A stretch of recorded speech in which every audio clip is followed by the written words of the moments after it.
গল্পের শুরুতে বলছিলাম যে তোমার চারপাশে উত্তর কলকাতা এবং তার চরিত্রগুলো ঘিরে বসে রয়েছে, এরকম কিছু চরিত্র তোমার জীবনে, সে তাদের কিছু গল্প বলো না। একটা ইন্টারেস্টিং চরিত্রের গল্প বলি। সে আমার পাড়ার কাছেই থাকতো।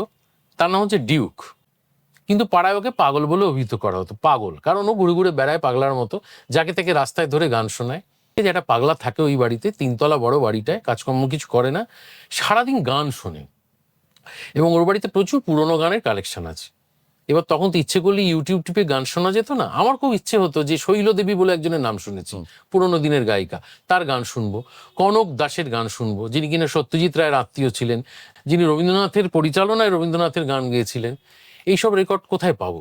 আমি একদিন টুকটুক করে ডিউকের বাড়ি হাজির হই সকালবেলা, এবং দেখি যে একটা ঘর, সেখানে গোটা ঘরটা ক্যাসেট আর রেকর্ডে ভরা।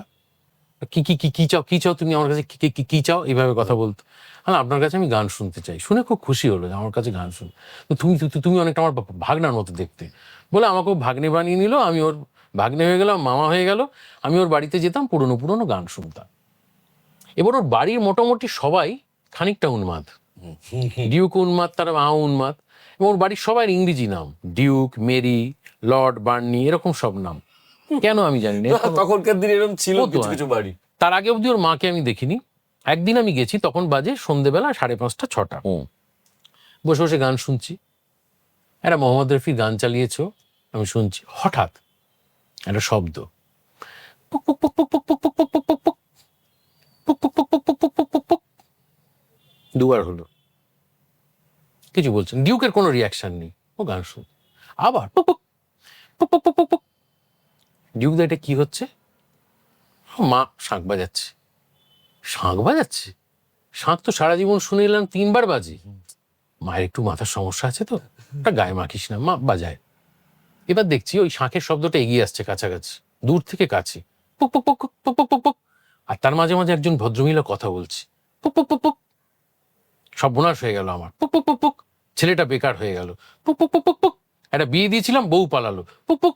সারাদিন ধরে গান শুনবে, পুক পুক। এখন এসছে একটা মোটা ছেলে, তাকে ভাগনা বানিয়েছে, পুক পুক পুক পুক। তার সাথে গান শুনবে। এবার আমি দেখছি একটা করিডোর দিয়ে হেঁটে আসছেন এক ভদ্রমহিলা, সাদা চুল, এত বড় লাল সিঁদুরের টিপ। উনি ছাদে গিয়েছিলেন কাপড় আনতে, 2 কাঁধে কাপড়, আর হাতে একটা ছোট্ট শাঁখ। সেটা উনি বাজাচ্ছেন আর কথা বলছেন, পুক পুক পুক পুক পুক পুক। ডিউক, তুমি আবার ওই মোটা ছেলেটার সঙ্গে বসে আছো, পুক পুক পুক পুক। ডিউকের কোনো রিয়াকশন নেই। আমি ভাবছি এটা কি হচ্ছে। এই করতে করতে পাশের ঘরে গেল। পাশের ঘরে ডিউকের বাবা বসে মুড়ি খাচ্ছে। পুক পুক, তুমি আবার মুড়ি ছড়িয়েছো, পুক পুক পুক পুক। এগুলো ঝাঁট দেবে কে, পুক পুক পুক পুক। বলছি ডিউক দা এত বাজাচ্ছে কেন? তুই চুপ করে থাক, মায়ের সমস্যা আছে, এইগুলো কথা বাড়াস না। মায়ের নাম বাজাতে থাকবে 1 ঘন্টা। এরকম হতে থাকলো 1 ঘন্টা।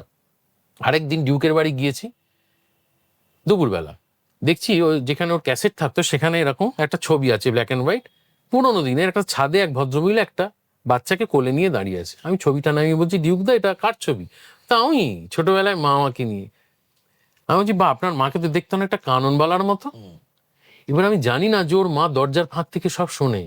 কেন শোনে? যে ওর ছেলেকে কেউ খারাপ করে দিচ্ছে কিনা সেটা দেখে। আমি তো জানি না ওর মা শুনছে। আমি বলছি, বা আপনার মাকে তো দেখতে অনেকটা কাননবালার মতো। হঠাৎ দাম করে দরজাটা খুলে গেল। ওর মা ঘরে ঢুকলো, আমার কাছে এসে বললো, আমি কাননবালা? হ্যাঁ, আমি সুচিত্রা সেন। আমি বলছি, হ্যাঁ বলো, আমি সুচিত্রা সেন, আমি কাননবালা নই। আমি ডিউকের দিকে তাকাচ্ছি, সেভিয়ার। ডিউক অন্যদিকে তাকিয়ে বসে আছে। আমি দেখে বলছি, হ্যাঁ, আমার হাত কাঁপছে। হ্যাঁ ঠিকই ঠিকই, এ তো কাননবালা তো নয়, এটা সুচিত্রা সেনই বটে। বলো আমি উত্তম কুমার। বলো আমি উত্তম কুমার।